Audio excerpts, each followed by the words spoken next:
નરેન્દ્ર મોદીએ રેડિયો કાર્યક્રમ મન કી બાતના 110મો એપિસોડ રજૂ કર્યો. વર્ષ 2024નો આ બીજો મન કી બાત કાર્યક્રમ હતો. કાર્યક્રમમાં વડોદરાની મહિલા શક્તિના મહત્વનો ઉલ્લેખ કર્યો અને નમો ડ્રોન દીદી સાથે વાત કરી. વડોદરાને કહ્યું કે આજે યુવા સાહસિકો પણ વન્યજીવો માટે નવી નવી શોધ કરી રહ્યા છે.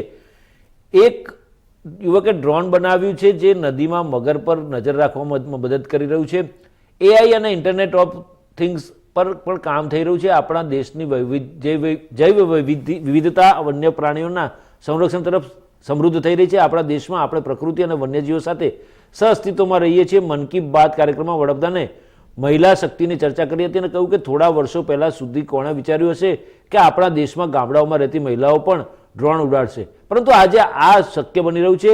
આજે દરેક ગામમાં ડ્રોન દીદીની ખૂબ ચર્ચા છે. નમો ડ્રોન દીદી, નમો ડ્રોન દીદી દરેકના હોઠ પર છે. દરેક વ્યક્તિ તેમના વિશે વાત કરે છે. આજે દરેક ગામમાં ડ્રોન દીદીની ચર્ચા થઈ રહી છે. વડાપ્રધાને કાર્યક્રમ દરમિયાન સીતાપુરથી નમો ડ્રોન દીદી સાથે વાત કરી હતી. વડાપ્રધાને કહ્યું કે મારું મિશન લખપતિ દીદી બનાવવાનું છે. આજે દેશમાં એવું કોઈ ક્ષેત્ર નથી જેમાં દેશની મહિલા શક્તિ પાછળ રહી ગઈ હોય. અન્ય ક્ષેત્ર કે જેમાં મહિલાઓએ તેમને નેતૃત્વની ક્ષમતા દર્શાવી છે તે છે કુદરતી ખેતી, જળ સંરક્ષણ અને સ્વચ્છતા.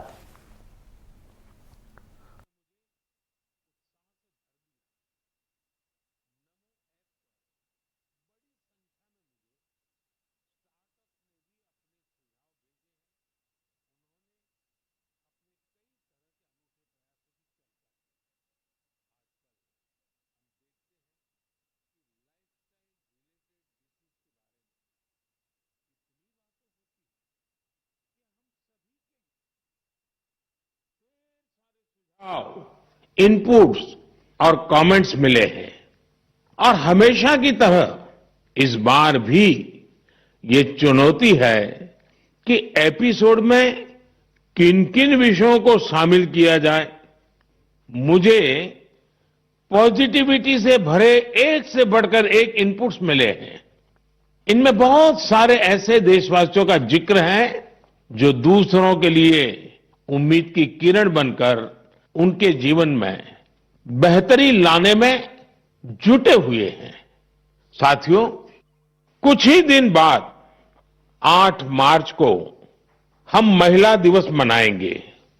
ये विशेष दिन देश की विकास यात्रा में नारी शक्ति के योगदान को नमन करने का अवसर होता है.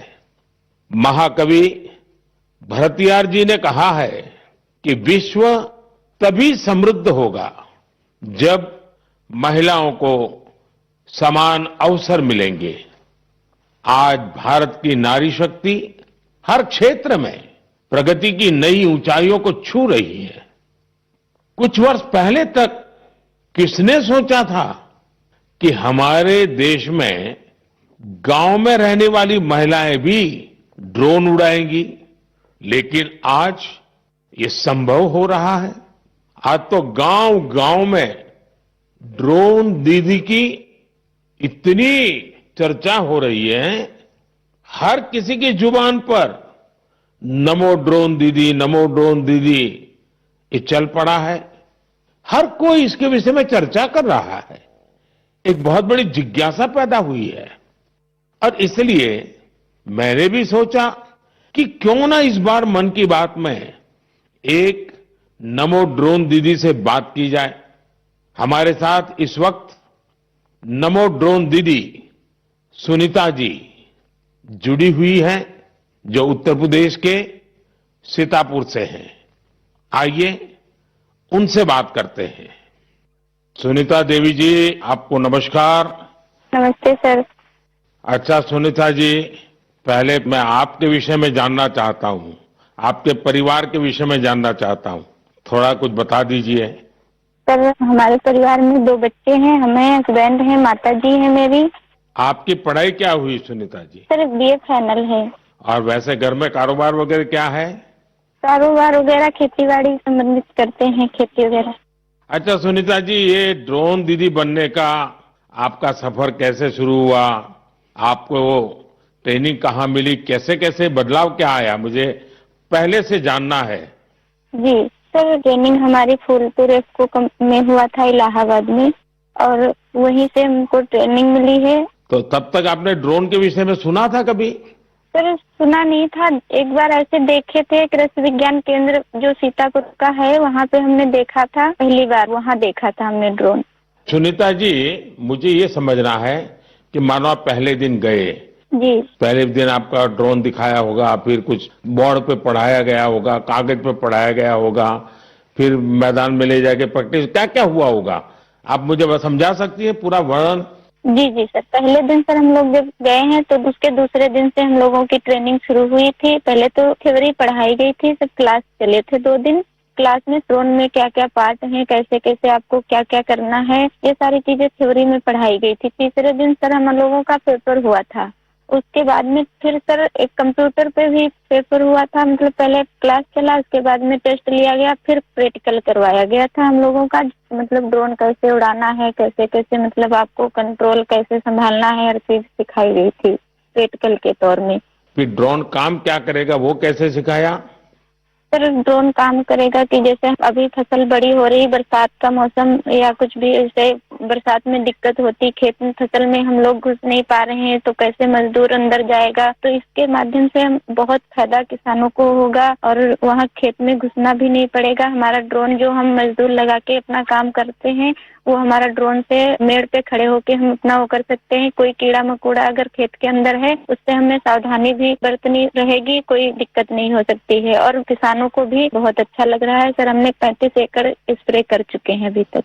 तो किसानों को भी समझ है कि इसका फायदा है? जी सर, किसानों को बहुत संतुष्ट होते हैं, कह रहे बहुत अच्छा लग रहा है, समय का भी बचत होता है, सारी सुविधा आप खुद देती हैं, पानी दवा सब साथ साथ में रखती हैं और हम लोगों को सिर्फ आके खेत बताना पड़ता है कि कहाँ से कहाँ तक मेरा खेत है और सारा काम आधा घंटे में ही निपटा देती। तो ये ड्रोन देखने के लिए और लोग भी आते होंगे फिर तो? सर बहुत भीड़ लग जाती है ड्रोन देखने के लिए, बहुत सारे लोग आ जाते हैं। जो बड़े बड़े फार्मर्स लोग हैं वो लोग नंबर भी ले जाते हैं कि हम भी आपको बुलाएंगे स्प्रे के लिए। अच्छा, क्योंकि मेरा एक मिशन है लखपति दीदी बनाने का। अगर आज देश भर की बहनें सुन रही हैं तो एक ड्रोन दीदी आज पहली बार मेरे साथ बात कर रही है, तो क्या कहना चाहेगी आप? जैसे आज मैं अकेले ड्रोन दीदी हूँ तो ऐसे हजारों बहनें आगे आए कि मेरे जैसे ड्रोन दीदी वो भी बने। और मुझे बहुत खुशी होगी कि जब मैं अकेली हूँ, मेरे साथ में और हजारों लोग खड़े होंगे तो बहुत अच्छा लगेगा कि हम अकेले नहीं, बहुत सारे लोग हमारे साथ में ड्रोन दीदी के नाम से पहचानी जाती हैं। चलिए सुनीता जी, मेरी तरफ से आपको बहुत बहुत बधाई। ये नमो ड्रोन दीदी ये देश में कृषि को आधुनिक बनाने का एक बहुत बड़ा माध्यम बन रही है। मेरी बहुत बहुत शुभकामनाएं। Thank you sir. Thank you. साथियों, आज देश में कोई भी क्षेत्र ऐसा नहीं है जिसमें देश की नारी शक्ति पीछे रह गई हो। एक और क्षेत्र जहां महिलाओं ने अपनी नेतृत्व क्षमता का बेहतरीन प्रदर्शन किया है वो है प्राकृतिक खेती, जल संरक्षण और स्वच्छता। केमिकल से हमारी धरती मां को जो कष्ट हो रहा है, जो पीड़ा हो रही है, जो दर्द हो रहा है, हमारी धरती मां को बचाने में देश की मातृशक्ति बड़ी भूमिका निभा रही है। देश के कोने कोने में महिलाएं अब प्राकृतिक खेती को विस्तार दे रही है। आज अगर देश में जल जीवन मिशन के तहत इतना काम हो रहा है तो इसके पीछे पानी समितियों की बहुत बड़ी भूमिका है। इस पानी समिति का नेतृत्व महिलाओं के ही पास है। इसके अलावा भी बहनें बेटियां जल संरक्षण के लिए चौतरफा प्रयास कर रही हैं। मेरे साथ फोन लाइन पर ऐसी ही महिला है कल्याणी प्रफुल्ल पाटिल जी। ये महाराष्ट्र की रहने वाली है। आइए कल्याणी प्रफुल्ल पाटिल जी से बात कर उनका अनुभव जानते हैं। कल्याणी जी नमस्ते। नमस्ते सर जी, नमस्ते। कल्याणी जी, पहले तो आप अपने विषय में, अपने परिवार के विषय में तो आता